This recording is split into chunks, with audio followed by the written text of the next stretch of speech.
Hello and welcome.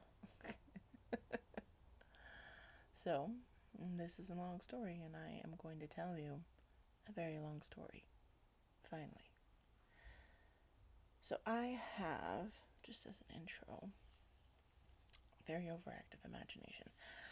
And what that means is I have about 10 worlds full of characters, drama, government intrigue, just all the things. All of the things. Um, and been thinking about writing it for a long time, thinking about telling it for a long time, thinking about doing a podcast, writing a script, all that sort of thing. And halfway doing it some of the times. Uh, and never posting. So today we're going to try something new. We are just going to very crunchily record this video and audio together. No editing, because I don't know how to do that. No music, because I don't have any. Nothing. But just me, crunchy little me, gremlin, telling you a good little story. Maybe. Actually, I think I'm just going to start with explaining each of the worlds to you. So it might just be very boring. But hey, since you're here, since I'm here, let's do the doing. Okay, so my first world is named Cosmos. And it's kind of the mother planet where all the other people from all the other planets came from. Um, at some point in Cosmos's history, they start having a whole lot of superpowers. Everybody just gets born with a superpower, and there's a whole storyline about how that got started. I don't know if I'll ever get around to telling it, but it'll be fun if I do. Um, but we're just telling about the planet, just not all everything. I might rethink that. Anyways, Cosmos. Superpowered population gets to about like 90%, so only 10% of humanity is unpowered and completely helpless to the whims and demands of everybody else that can shoot lasers out of their eyes, fly, turn invisible, and just generally do havoc, wreak damage just by existing. Um, so the planet's going through it at this point. When you reach 90% of people who basically have the power of an atomic bomb when they sneeze or, punch something, you're going to have some problems. And most of these people, I mean, it's 90% of the world. There's a lot of variety there. There's a lot of people that are just good old fashioned good folk with superpowers. There's plenty that are absolutely jerk faces. You know, so what ends up happening is the really egomaniac types start playing superhero and supervillain kind of thing. And they get to a point where, like, they're reaching critical mass. Okay? They are just having battles to one up the other battles that happened last week. And so on and so forth. Like, every single battle is this world ending cataclysm that they've caused.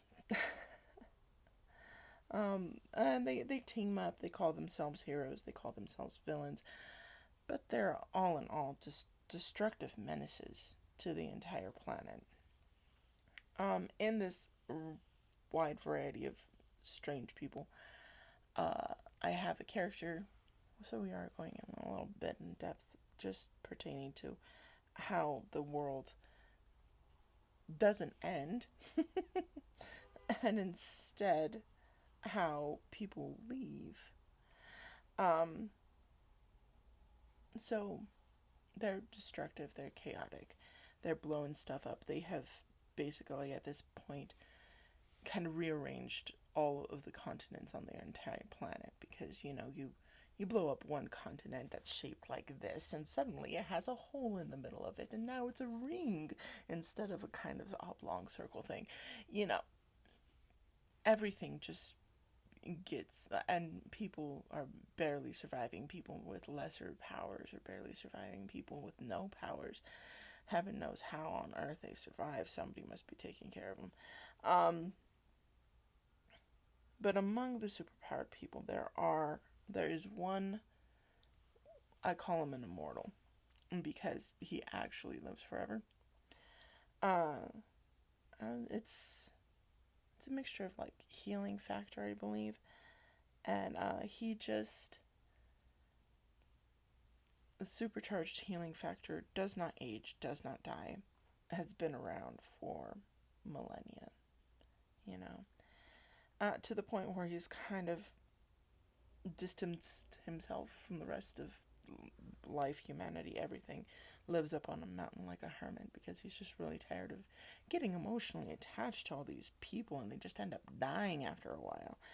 And I mean, he's like, you know, have you ever met like somebody who used to like have a lot of pets and love a lot of pets and just love them and they died on them and now they're just like, no, I'm never having another pet in my life ever kind of thing because they are tired of all their pets dying on them. Maybe that's not anybody. But that's this guy's mentality, where he's just like, no, I'm not gonna have friends, I'm not gonna have family, I'm not gonna have anything. I do not want to sit here and watch all my loved ones die again. I've done enough of that. So, so because he's made this choice, what am I doing? I'm whip stitching my sweater back together because he got unstitched. I don't know, it's one of those Walmart special ones, so if you pull this string enough, you know, the whole sleeve's gonna get undone. And I might have to do that just to whip stitch it back together. I don't know.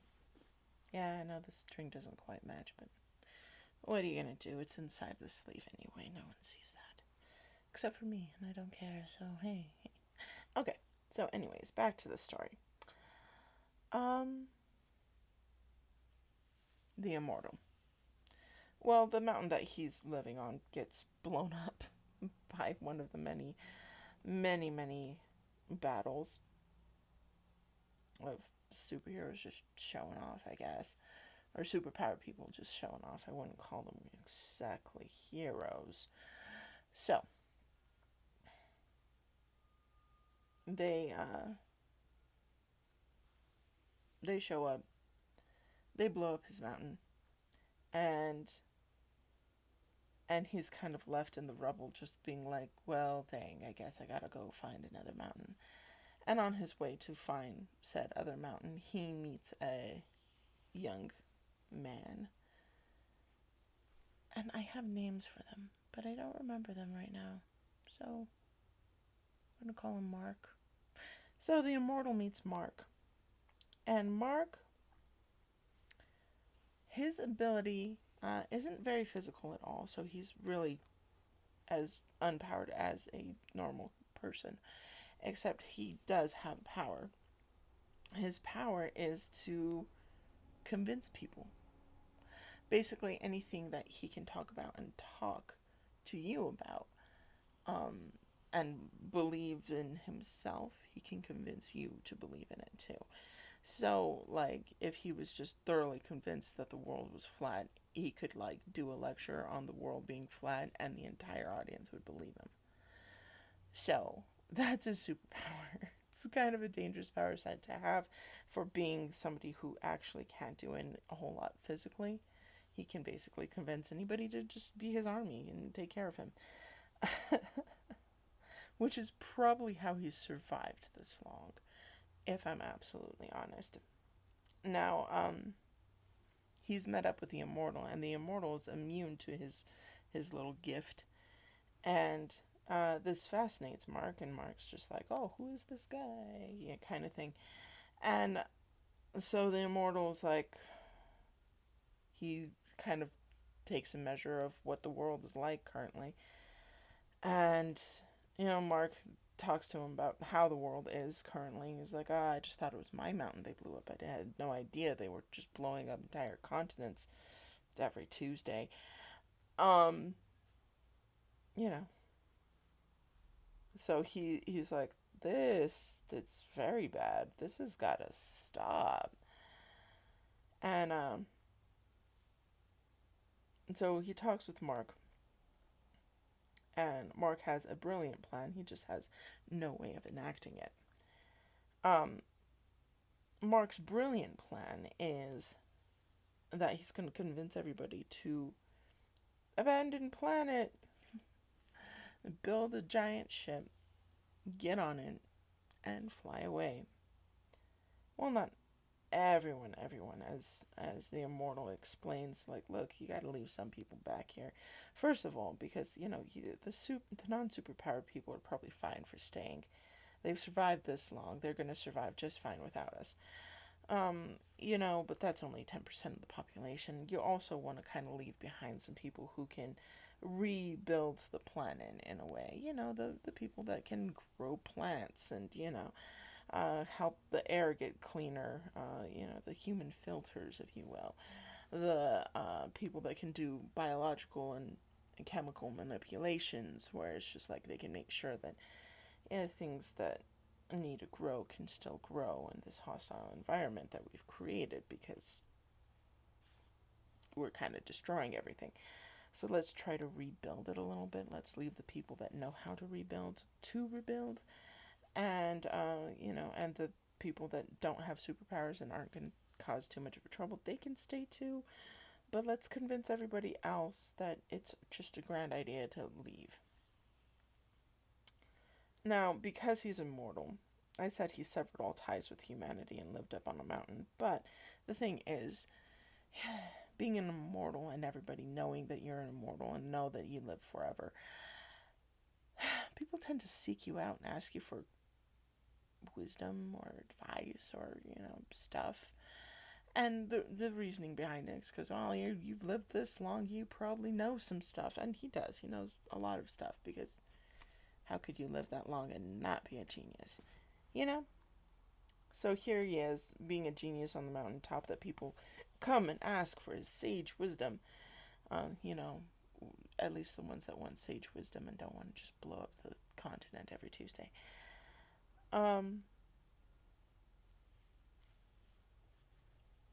So he does have connections in high places, because it's always people that want more power and have the money and influence to fly to the top of a mountaintop, take the week off of work and go mountain climbing to find, although I don't know how much of an infrastructure is left if the world's getting blown up every Tuesday.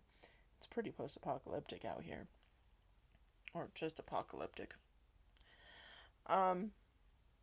But so even more so, only the very, very richest, most powerful, most protected people could afford to go and ask the sage on the mountain for advice of, like, anything. So he does know some people in some very high places, is the point. Now, how are we going to tie this boy off? I think I'm going to try to link him to the part that's unraveling by trying to make the unraveling bit not unravel anymore. I have no skills in this area. I'm just making it up as I go. I mean, along with everything in my life. So, let's get you to.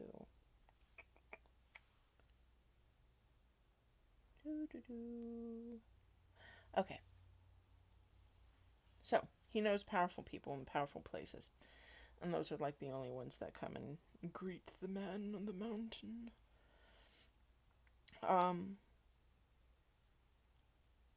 So he introduces Mark to these very powerful people in powerful positions, and Mark convinces them, yeah, no, we should just totally jump ship. Let's get out of here. Let's get out of Dodge.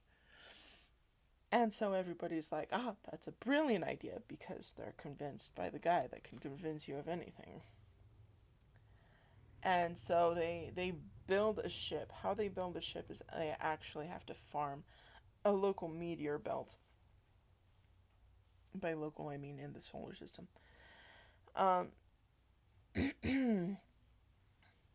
So getting the iron ores and all the ores that they need to build the hull of the ship from this local meteorite, meteor, asteroid. Sorry, science people. Asteroid belts. The local asteroid belts, farming it for resources, just to make the ship itself. Um, and because this guy Mark has been able to convince these super powerful people, not super well, they probably have superpowers as well. They are able to get him in front of a crowd of superpowered people whose abilities would be very helpful in farming asteroids. Um, and he convinces them this is totally great idea. This is how we're gonna save the world from ourselves. And they're like, "Cool, bet we will help you make a giant ship." So he becomes kind of the de facto leader because of the fact that he can convince anybody that he's completely qualified for this position. Um, but basically, he doesn't know what he doesn't know, you know? So he finds other people who are actually immune to his power but know more about different aspects of this business of building a spaceship than he does. And these people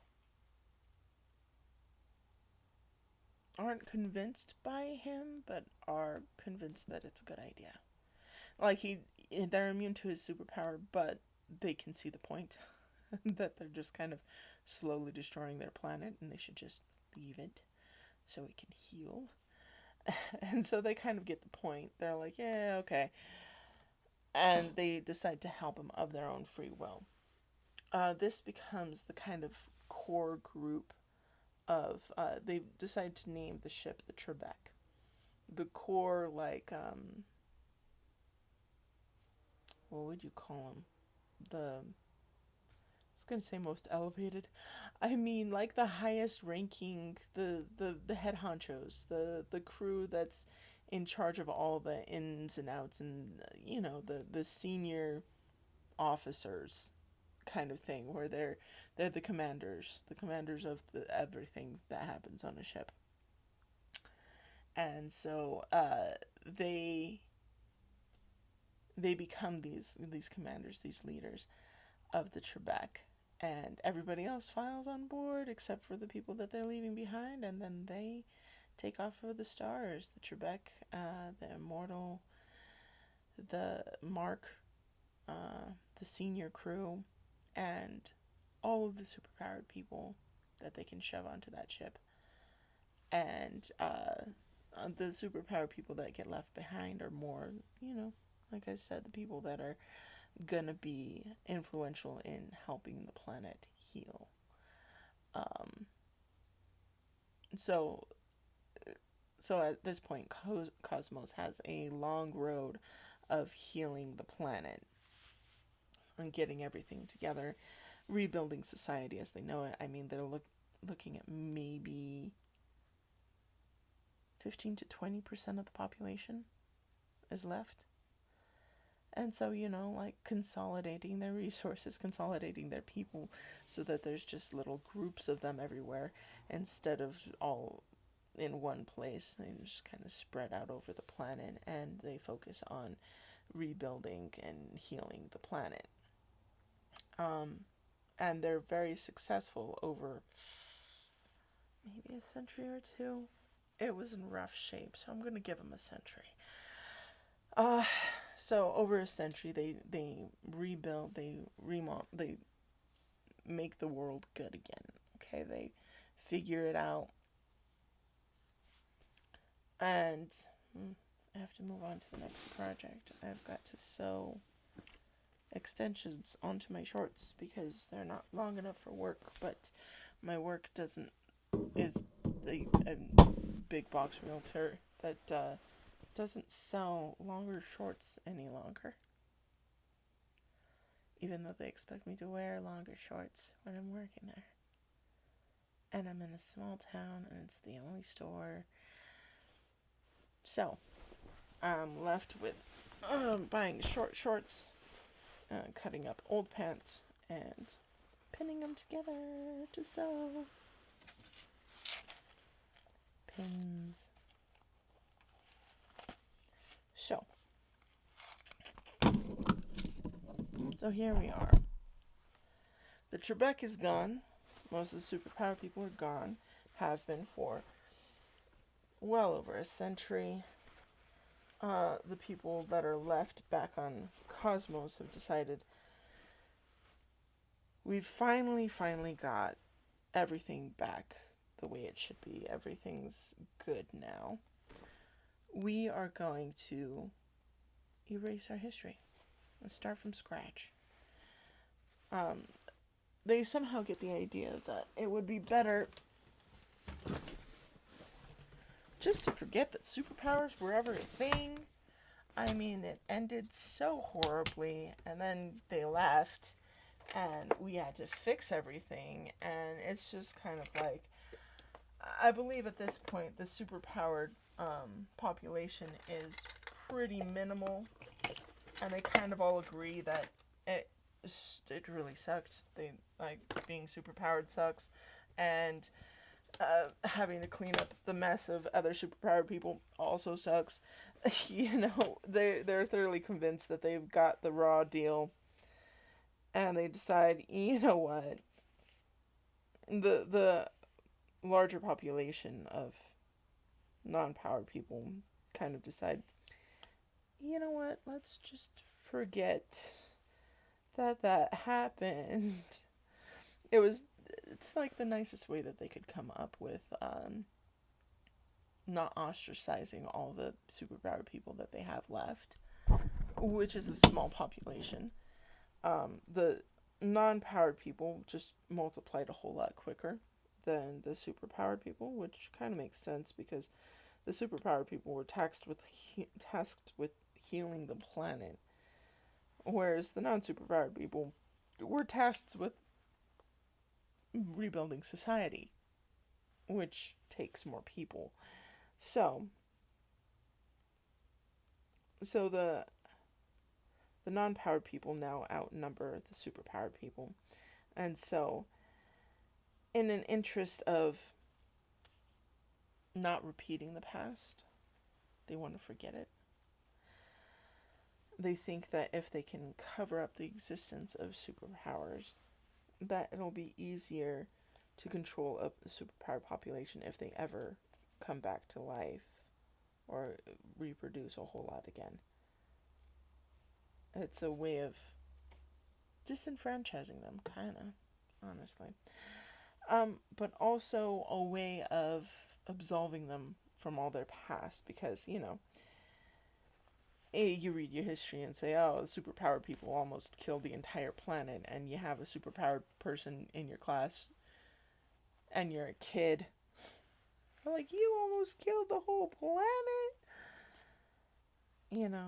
And then some people just never grow out of that. And so, in a way, it was seen as a mercy or as a forgiveness or as a absolving of all the past. And in another way, it was an underhanded deal to keep superpowers in line if they ever got out of control again. So, double-edged sword, good and bad. So the entire planet decides that they're just going to wipe out their history and restart. They're going to decide that after a certain year, they're going to be like, oh yeah, no, it's not, what should it be? If there's a century there, it should be at least like 5023. Instead of being year 5023, we are back at, let's see, let's just pick 1644. We're 1644 now, guys. Our population's about the same number. We're as spread out as they are. Yes, we have knowledge of modern technology, but we're just gonna kind of gloss over that. Yeah, we're back in the medieval days. Maybe. Anyways, they work it out. I haven't worked it out yet, so it's fine.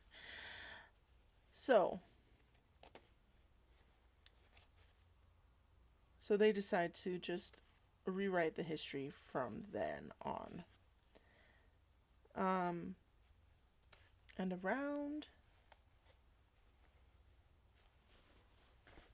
and the superpowered population stays pretty minimal and pretty weak for a good long time. It's not until they get into the 1990s, 1980s that you start seeing a resurgence. And it's very much treated like a disease. It's like, oh, is your child starting to show symptoms? It could be lasers coming out of their eyes. Could they sneeze and make things blow up? Call this number. We are here to help. There are shady government entities that I have just named the agency, who will come and collect people that have popped up with superpowers. And a lot of these people are young adults to teens. And they treat it like, oh, it's an illness, and we have the cure, but you have to come to one of our special hospitals far away from everything you've ever known and everyone you've ever known, and no, you can't contact your family, and your family can't really contact you, and they'll never see you again. And there you go.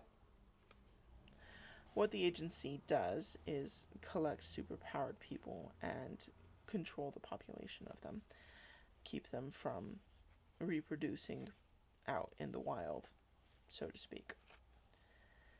And shady organization. So what ends up happening is there's like a secondary group from they say that they're part of the agency, and they technically are through history and stuff that happens, but they purport themselves to be like, oh no, we're just for the gifted people. It's like there's the superpowered people, or the people that have the superpowered disease. They call it having expressing. You express certain gene traits that happen to be dangerous for all of humanity. So you have the expressors, and then you have the gifted. And the gift, they say that it's like almost like a 90s gifted program, okay? So you're just special, you're different, you're smarter, you're faster, you're this, you're that, whatever. But you're not necessarily on the superpowered level. And that's, of course, a lie. They actually are an alternative to being sent away by the agency. If this other group gets to you first, you might have a chance to like live a normal life. Because this group, they're called Bluefoot. So this group basically trains and helps you control and helps you learn how to control your superpowers and grow and all that wonderful stuff, and hopefully re-enter society. But mostly you don't re-enter society still.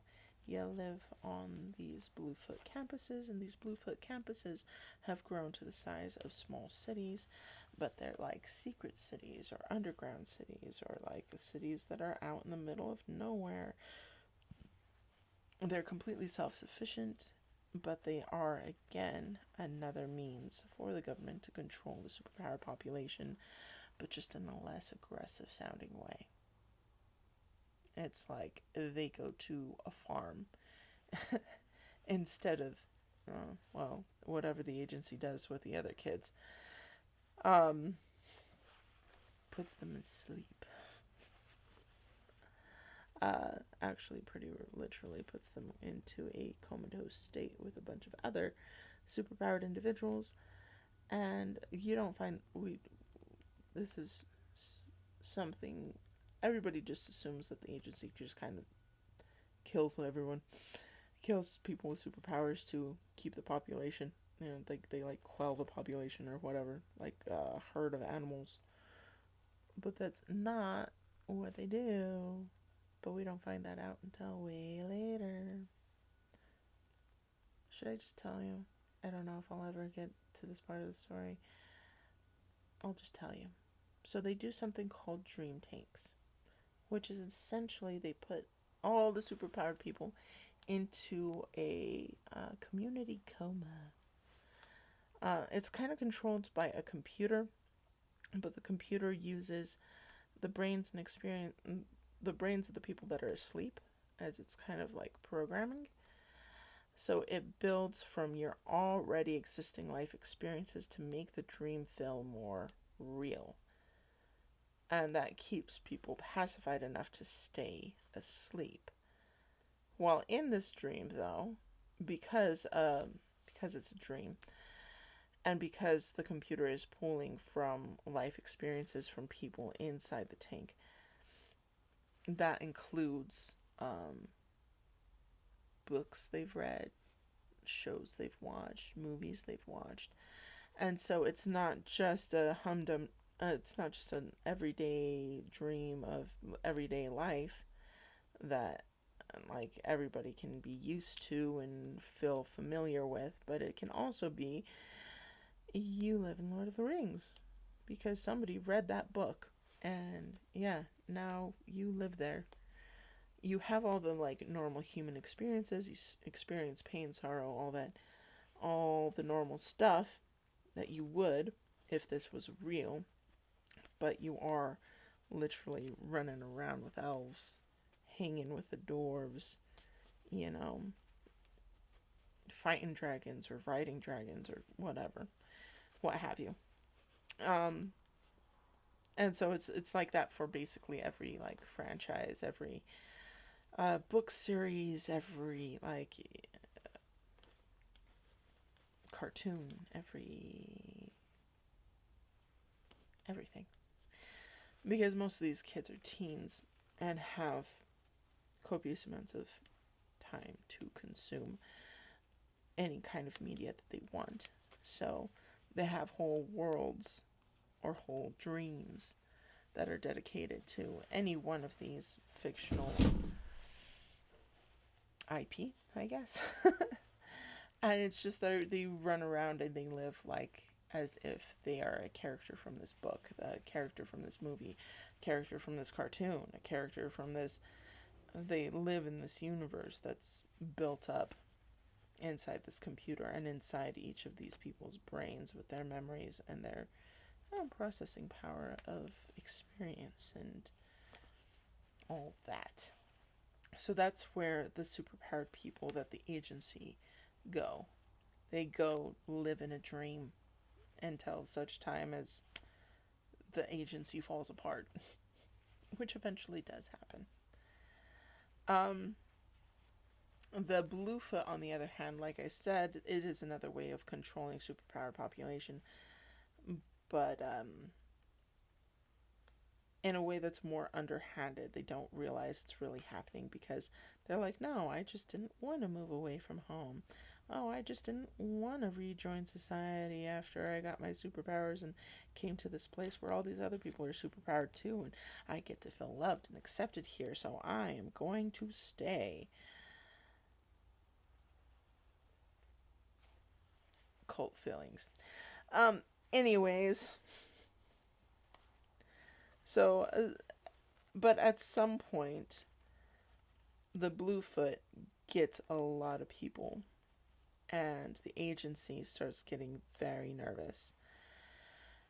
And so the agency, a big cataclysmic thing happens, because it's not just the agency and the Bluefoot that are happening on this planet at this time.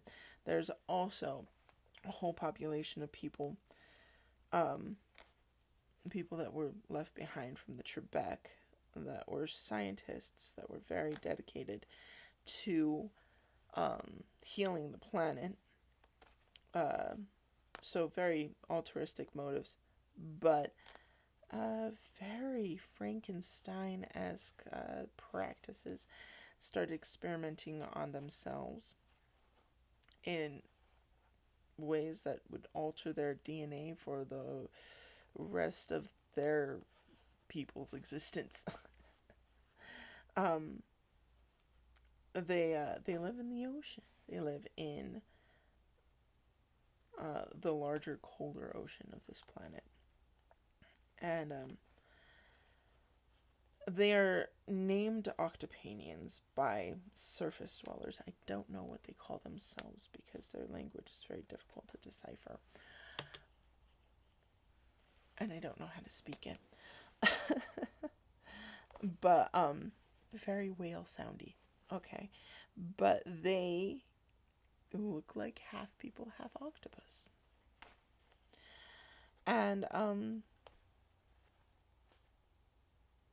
they have decided that, oh, they've been around for centuries. They've been living under the ocean this whole entire time. They don't really get involved with the surface and what the surface is doing. They're always just constantly making sure that the oceans are safe and good and not polluted and not crazy. Do you see where I'm going with this? As the population of Cosmos has grown, it now looks a little bit more like the 1990s and 1980s of our world. And pollution becomes a thing that the Octopanians are really, really miffed about. And they don't have any real way of communicating anymore, especially because they have lost the ability to breathe on land. So, being the scientists that they are, they decide to start doing some very crazy experiments. You see, in recent years, they too have been having a bit of resurgence of superpowered people. You think that having 8 legs and breathing underwater was a superpower. No, they have a whole other set of superpowers that start coming into play in their world. Specifically, their emperor's son and another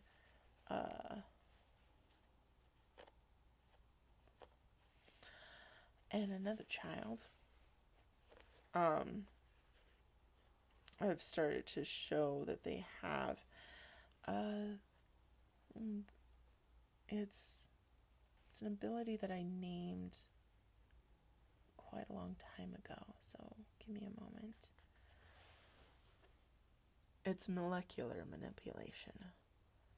So they can manipulate actual molecules on the molecular level, the protons, the neutrons, the electrons, so they can actually change one thing into another thing.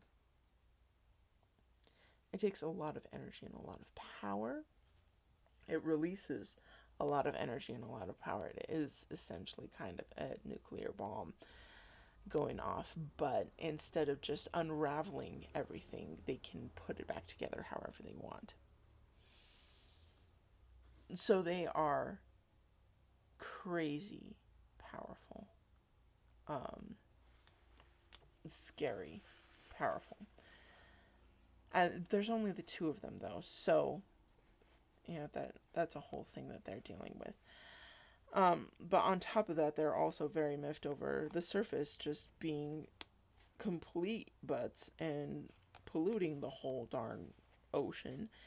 And so they start taking it very personally, and they decide, being the scientists that they are going to breed some crazy kraken monsters. And I do say kraken, like the kraken. They develop these huge ocean-dwelling monsters and mess with the DNA so that they can breathe on land, and just every kind of mutation they can muster up to get this thing functional, dangerous, and this is what they use as kind of their invasion force. The first wave, anyway. They have actual foot soldiers. 8 foot soldiers. Sorry. They they develop cute little suits so that they can just walk on land, but they are very much they're well, just think of like the torso of a human and a whole bunch of like octopus legs. Like, yeah, they look terrifying. um and they are pretty terrifying. Um but monsters first. So, the agency actually has to rely on the Bluefoot to beat the monsters that are just popping out of the ocean and attacking major cities. Because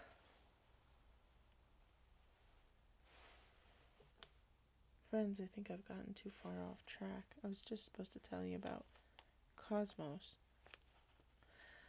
Okay, well, I'm gonna fast track it. Basically,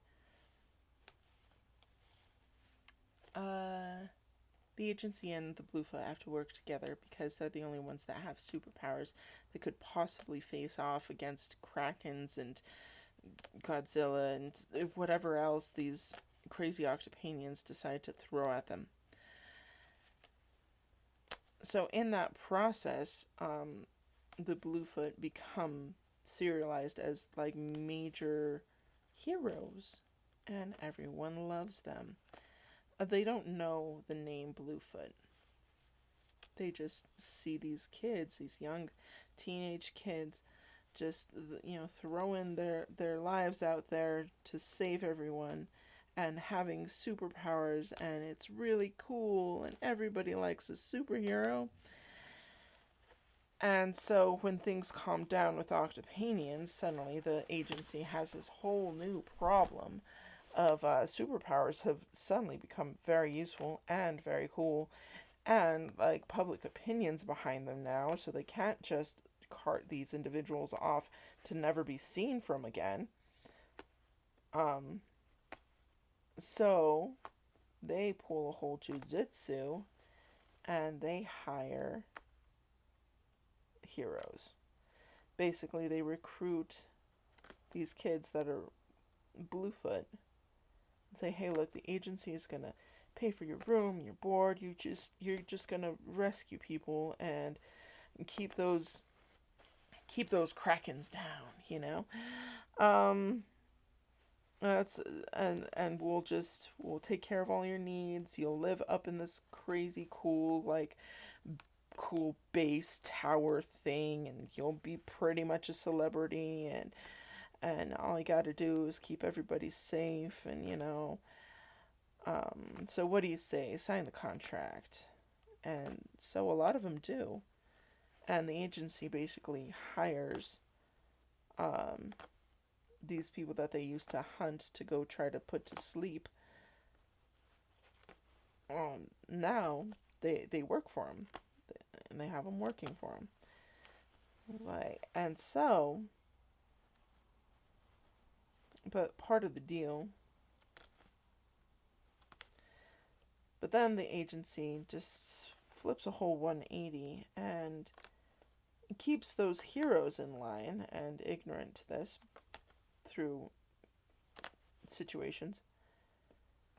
But while the heroes are all busy, they decide to brand the Bluefoot schools as supervillain hideouts, and blame them for everything wrong with the world and vilify them and make it completely okay for the agency just to go full bore and take out these schools and compounds full of people. And that's how they control the population of superpowered people once more. They wiped out the ones that were being little rebels, and then the ones that are heroes, they have them, on display on the shelf, in the towers, in the, at these cool bases that they can name whatever they want and they can look as cool as they want, and but they are very much more controlled by the agency.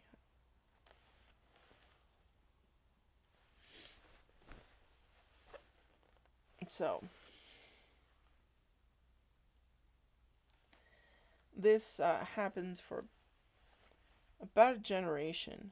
All the superpowered kids grow up, grow old, have kids of their own, and then start getting basically secretly knocked off by the agency. All that generation die mysteriously. Um, and there are actual supervillains out there. There's a whole group of supervillains that are not associated with the agency in any way, shape, or form, that have basically been living underground this whole entire time, who they are controlled by a very old family that has a lot of wealth, a lot of power, a lot of prestige, and every once in a while, the youngest leader of this family will go and pull a little stunt and be like, "Oh, hey, I want to be president. Let's just kidnap the entire line of succession for fun." Just crazy harebrained villain things. He's really fun.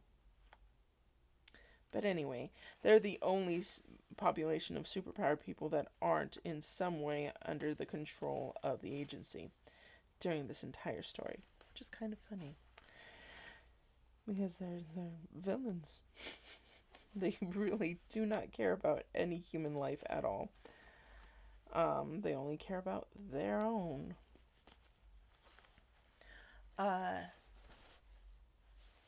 Which vibes. So we have the villains and the heroes now. And the villains, because the heroes have gotten this big, huge presence, they've gotten to be super, super rich, famous, popular, all this stuff. They have the villains are like, well, us too. We want to be cool. And so it turns into almost like a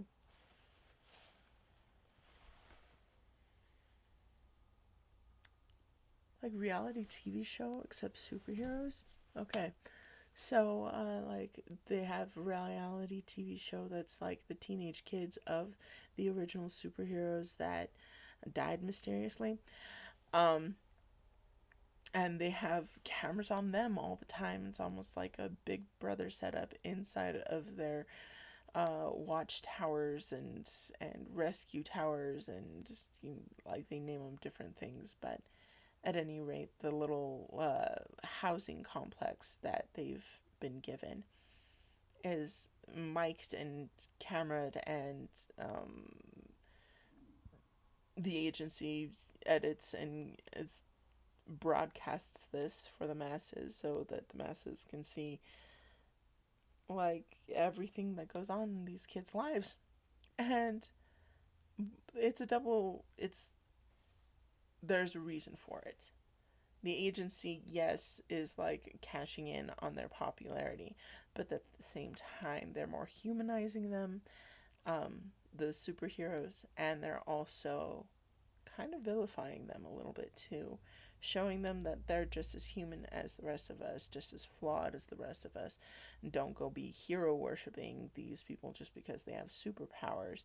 And it's kind of this underhanded way of discrediting them as heroes because they want to minimize their influence and their popularity, so that if they ever get out of line too far, the agency can off them and be like, well, they weren't that great anyway.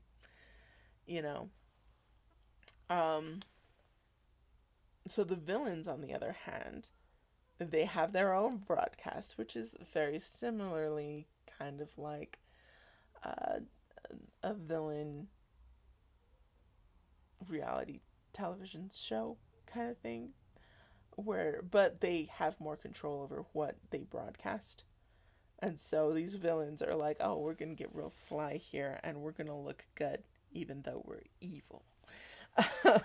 so like, you have your fan bases of people that are like, I love the heroes, and the people that are like, I love the villains, and it's this whole thing.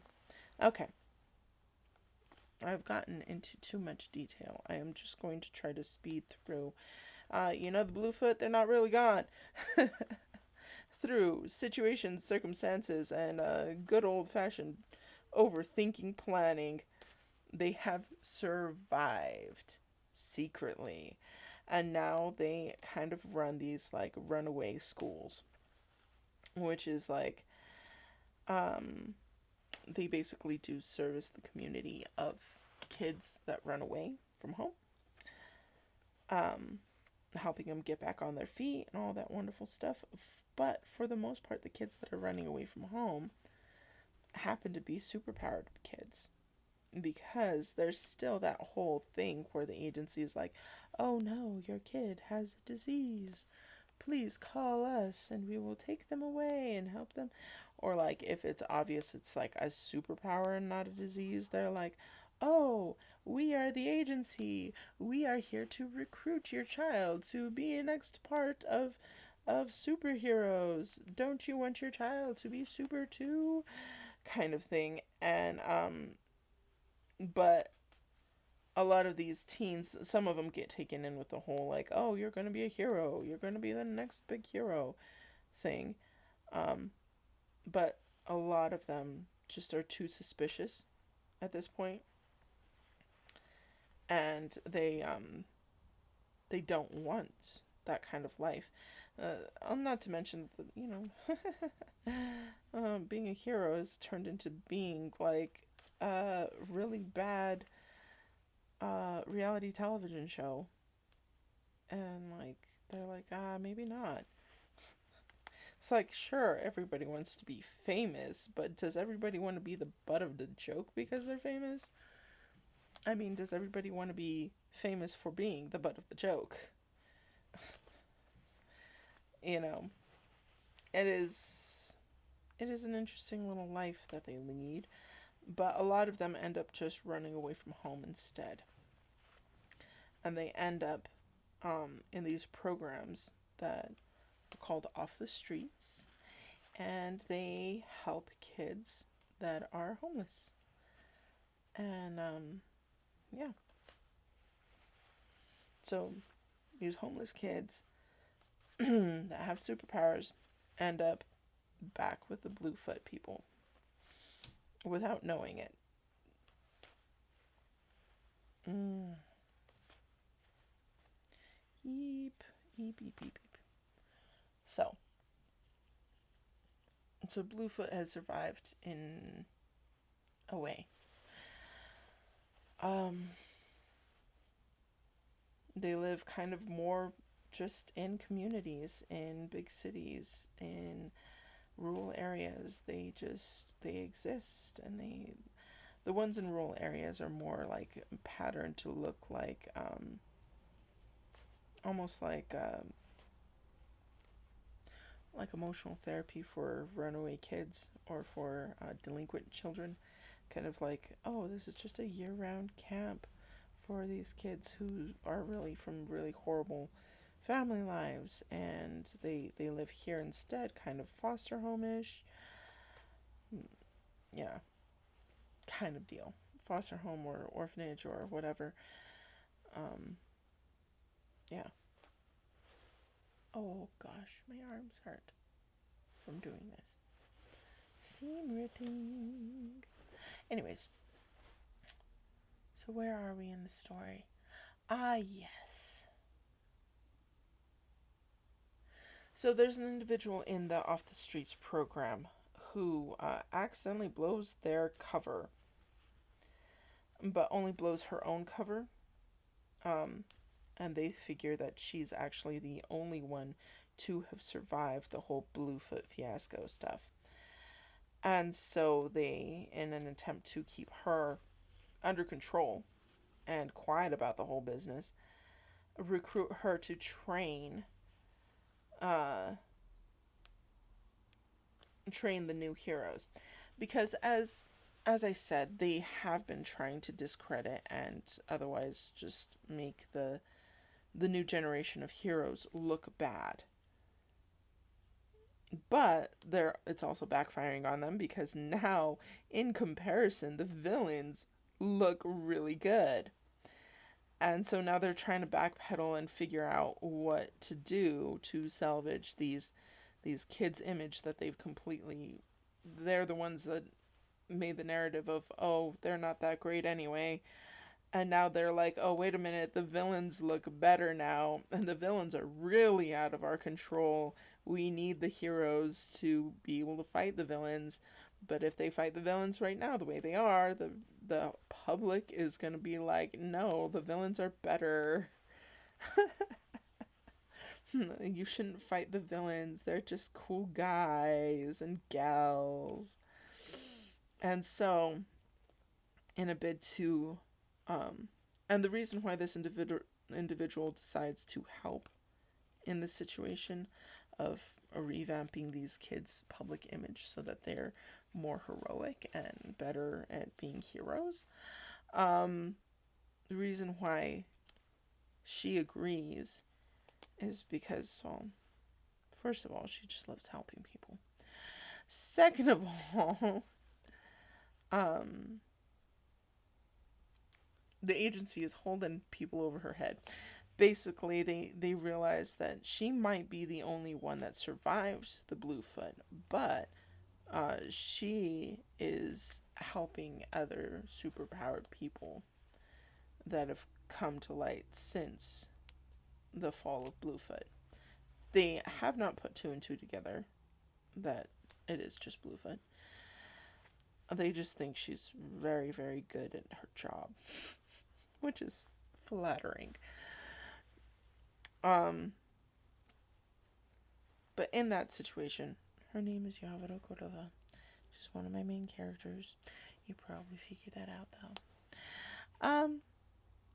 In this situation, she's basically recruited to train the superheroes. And so she does.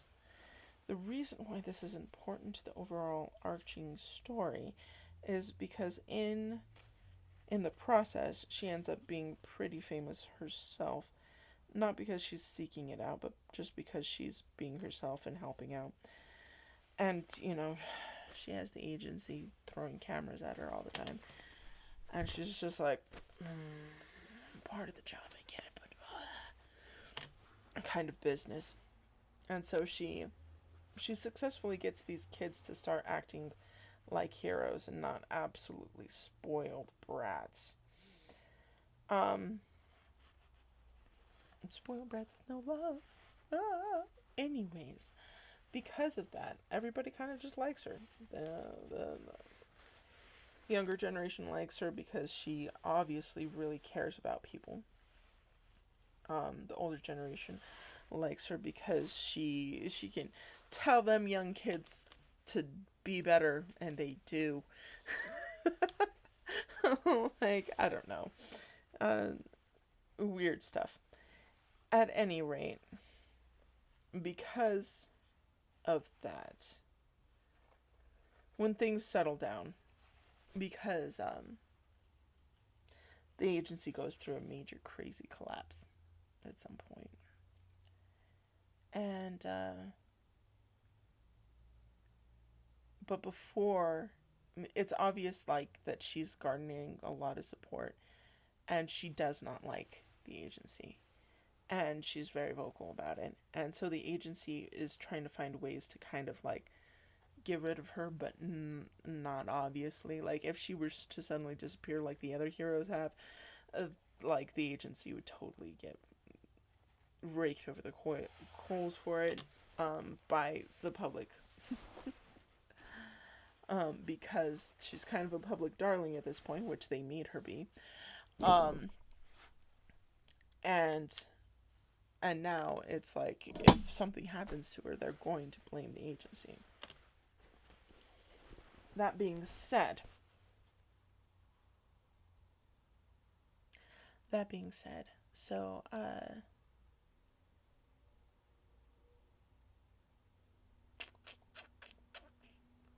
lost my train of thought. Oh, around this time, the agency just strikes gold with a certain thing that happens. It turns out that they are not alone in the universe. So the Trebek that left all that long time ago that Cosmos decided to conveniently forget about, they have since grown and populated other worlds, and they have a whole thing going on out there in space. And Cosmos, in their deep space exploration, has picked up on a little bit of chatter between the planets. And they're like, well, dang, they're having a conversation out here.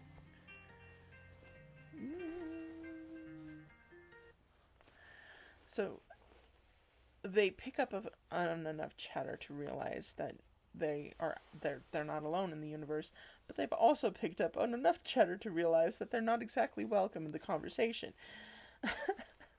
I was like, yes, you're not alone in the universe, but everyone's ignoring you. They don't want to deal with you.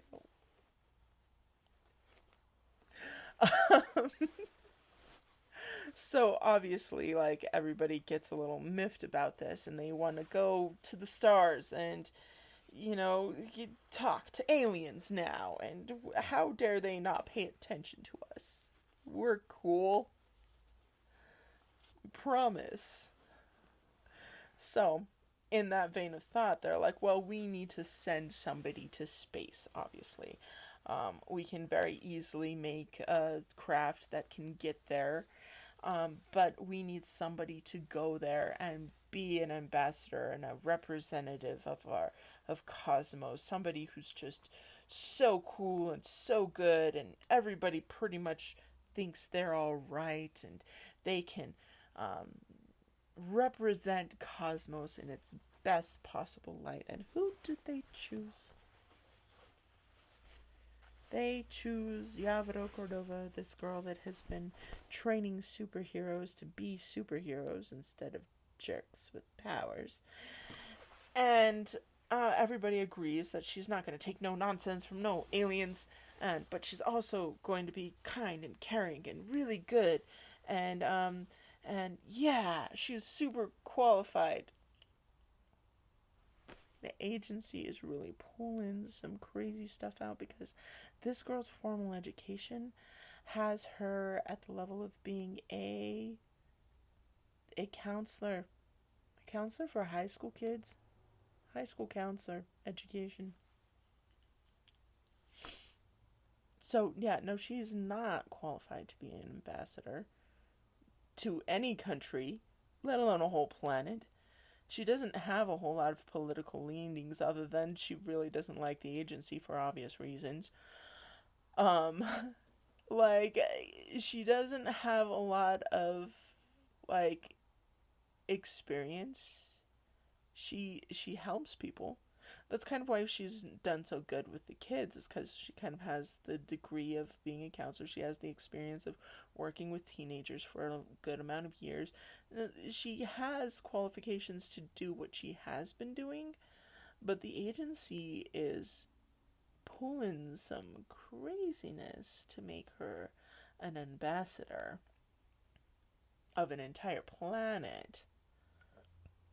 But they have enough of a sway with public opinion that they're pulling this off surprisingly well.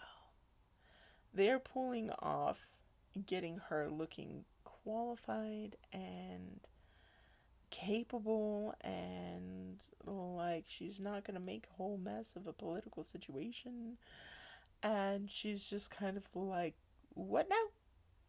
And before she can really like be like, guys, this is a bad idea, they send her off to space. And this is kind of their bitch way of getting rid of people, apparently. Just send them off to space if they're inconvenient. But Joke's on them. She actually does a good job. I'm saying power of main character. My bad. It happens. You have your favorites in storytelling, guys. You just do. Um, and while she's away, oh, while she's away, the agency actually tumbles. They have been putting their fingers in too many pies and playing too fast and loose with other people's lives, and it all comes to a head. And that's when we find out their big, deep, dark secret, that they have not just been straight up killing superpowered people, and they're like, oh, we're going to cure them. They have not been killing them. They have been comatosing them and sticking them in dream tanks. And in these dream tanks, they use their genetic material to build and birth other agents.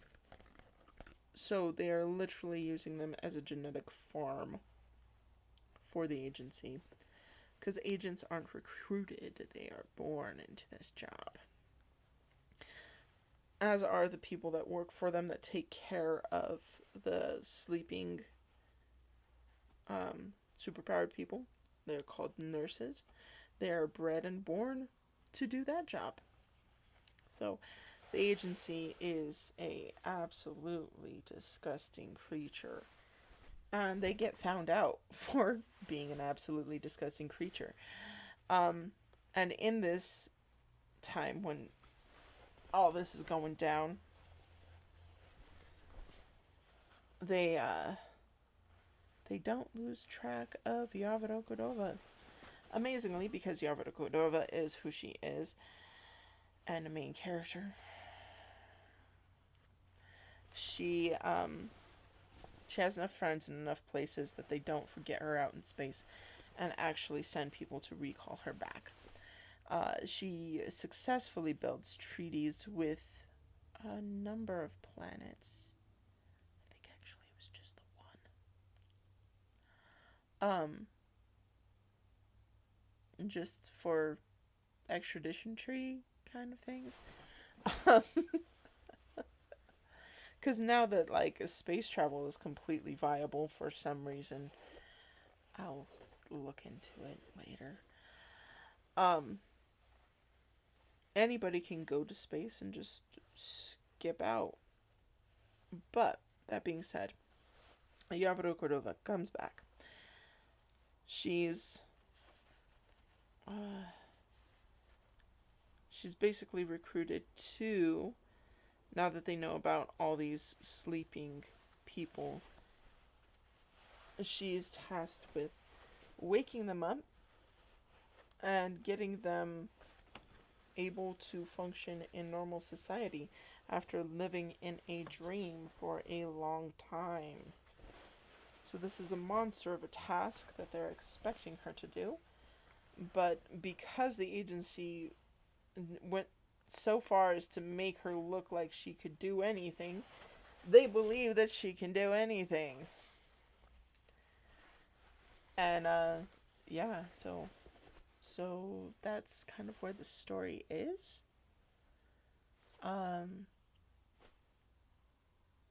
Yorv has had a very tumultuous life. But now she's settled into being a caretaker of a bunch of sleeping people. Waking them up, getting them functional for society. And we have some treaties to other planets. So that's kind of the story of Cosmos as it is right now. Obviously, my story of Yavaro Cordova has a whole lot more to it, and maybe someday we'll get to that. She has a lot of connecting characters, children that she's taken care of, that have their own very interesting lives and stories, close friends, family, all that sort of stuff. But we're just trying to tell the story of Cosmos I know I got a little sidetracked and went into a little details on her life, but in my defense, I was trying to show they how Cosmos got separated from Trebek and how they eventually reestablished communication with Trebek. So that's how they eventually reestablished communication with Trebek, is through Yavro Cordova. And I had to kind of build up why she could single-handedly do that. And it's mostly not her fault. Okay, anyways, that's it for Cosmos. Thank you for listening to a very long story. Okay, bye. Have a good day.